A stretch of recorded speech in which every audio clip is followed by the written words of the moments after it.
You mentioned when the house is on fire, people start pointing fingers. You did this.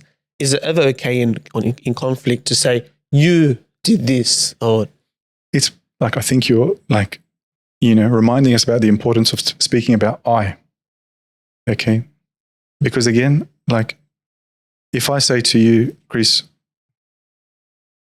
you ignored me, the natural reaction is, no, I didn't. And that's not productive. Whereas if I say to you, Chris, I felt ignored, then if you were wise, you would acknowledge how I feel, because you don't get to decide how I feel. Okay? If I say to you, I feel hot, you don't get to say, no, you don't. Like, how do you know? If I say to you, I feel hungry, I feel tired, I feel frustrated, I felt ignored, I felt let down, you're right? So you don't get, like, it's very, very simple. So then you acknowledge that feeling, and and then connection before correction. That's very important. Okay? Let the person feel respected, validated, understood, cared for. And then once you've done that, you've won the right to try to redirect and correct their thinking to actually what was the case, or to apologize if you genuinely did do the wrong thing. So much better to start conflict resolution with I statements than you statements. What if I'm a bit unempathetic and my partner will say, I'm really sad because you're sad, get over it. Like, I'm hungry. Well, we'll eat in 5 hours. It's all right. It's Good Friday. No. Well, that's an easy one because you're not going to be in a relationship for long. So that'll solve the problem. But let's say someone is a bit unempathetic. Yeah. Okay.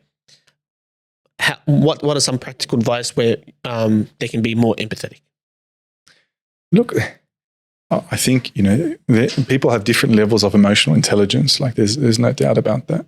But we train ourselves. And also, like, in that situation, we're a team.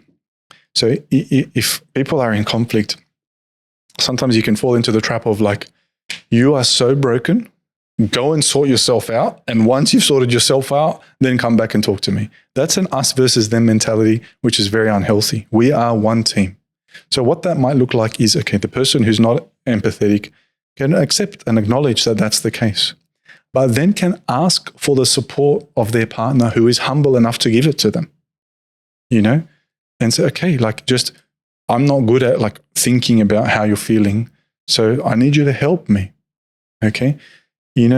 Like, say for me personally, like, I am not good at, like, I know it sounds so weird and I don't know how to fix it, but so like my wife could be carrying like 2 kids and a bag and like 3 books and whatever. And I could just be standing next to her, like thinking about something and not realize that she needs a hand. I do that all the time. Okay. And so like now, like, so we're on the same team. So she helps me. She does not like, you insensitive, like, what is wrong with you? She just knows that sometimes I'm in my head thinking about something, or, and she'll just calmly just say, hey, can you give me a hand? I'm like, oh, I'm so sorry. I don't know how I didn't see that, and we just kind of move on. So she will try to see the best and I'll like respond, so we're one team, but it's not like you just need to know, you just need to understand. That is nonsense. Okay? You have to read my mind. You have to read my mind. Yeah. Okay. Because it's really nonsense because, Chris, you have to read my mind. And if you don't read it exactly right, I'm going to bite your head off. What kind of crazy way to have a relationship is that? Help that person to win. Because when they win, you win. So we have to be humble enough just to communicate our needs and our feelings, and to be also like, not just talk about feelings, but say, look, I felt this. I need that. And maybe a call to action. Could you please help me with that? Okay, it doesn't have to be that mechanical all the time, but it's helpful from time to time to communicate how you feel and what you need. You might be surprised that the person that you're in conflict with is very, very happy to do it. I have a problem with conflict. I feel like like listening to podcasts and listening to sermons about conflict is great. But I feel like the second that you're in conflict, it just all goes out the window. Like the second that like a certain emotion comes into play, or like a certain feeling comes into play, all of these beautiful words that we're speaking just goes out the window. Is there like practical ways, maybe you have some, Chris or Abuna, that you think we can like nip it at the bud before it kind of turns into what it turns into? So a practical thing is to pray that God gives me wisdom and gives me patience. If any of you lacks wisdom, let him ask, and the Lord will give him liberally without reproach. I'm not sure the exact wording, but prayer is a practical intervention. That's very important to remember. If you think of a professional athlete, okay, like say the World Cup final, someone's taking a penalty to win the World Cup, okay, and the eyes of the world are on them, and they've trained, but then like, do they just get overwhelmed by the emotion and the heat of the moment, and all their training goes out the window? Some of them do, but at the top level, they're machines, okay. And so it happens by practice. It's second nature, okay? Someone sent me this funny YouTube video of Steph Curry bouncing a basketball, and the guy's bouncing a basketball, and then like he's doing his dribbles through his legs and whatever, and then he stuffs it up. And guess what he does? The guy's so confident in his ability, he goes back, and and he gets the basketball, and he starts to kind of, at the same height, drop it on a few different locations, and he finds in the ground a little dead spot where it bounces slightly less than all of the other spots, an inconsistency in the ground. The guy's so good at what he does that when he stuffed up, it was the ground's fault.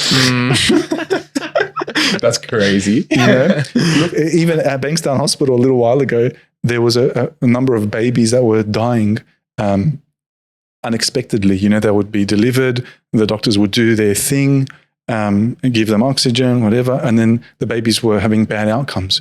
And everyone was like, oh my goodness, what's happening at this hospital? But the problem was the contractor who had delivered the oxygen that goes into the wall had switched it with a different gas. So what I want to know is, who's this doctor who's like, I am so confident in my ability that I question what's coming out of the wall. Wow. Like that's not in the list of differential diagnoses to think about, right? That's crazy. So what I'm trying to say is that in high pressure situations, human beings are capable of performing optimally. So if that can happen in these kind of fields, why can't it happen in conflict?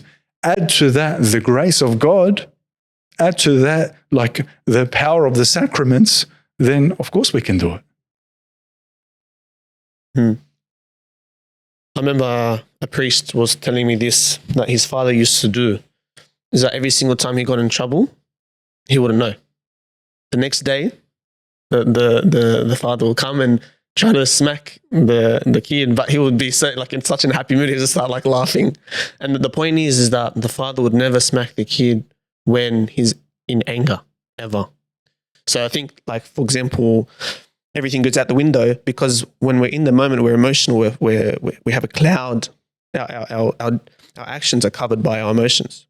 So when we're in that moment, maybe it's better just to, like Abuna, you already said, pause. Pause for a bit, 5-10 minutes, few hours, and then go to and then learn how to be in conflict properly in a nice way. For sure. But another very important thing about pausing is to follow through. Okay, so if, let's say you and I, Chris, are having a conflict, and I say, Chris, I don't want to talk about this now. Talk about it later. A lot of the time, later never comes. Okay, and then the next time we're in conflict, and I say later, you see that as, I'm just dismissing you. I don't want to talk about it again. Okay, and then so sometimes couples will come in and say, oh, look, I try to pause, but they don't let me. Okay. Yes, they could have responsibility for that. They need to cut you some slack, but you could also have some responsibility for that because you have shown them that pause means never. So give me 5 minutes, I'll come back, follow through. Okay. And if you're consistent at doing that, then it'll be one of the methods that a friendship or a married couple can lean on, and they know that it's effective. Okay, you've got to follow through on the pause.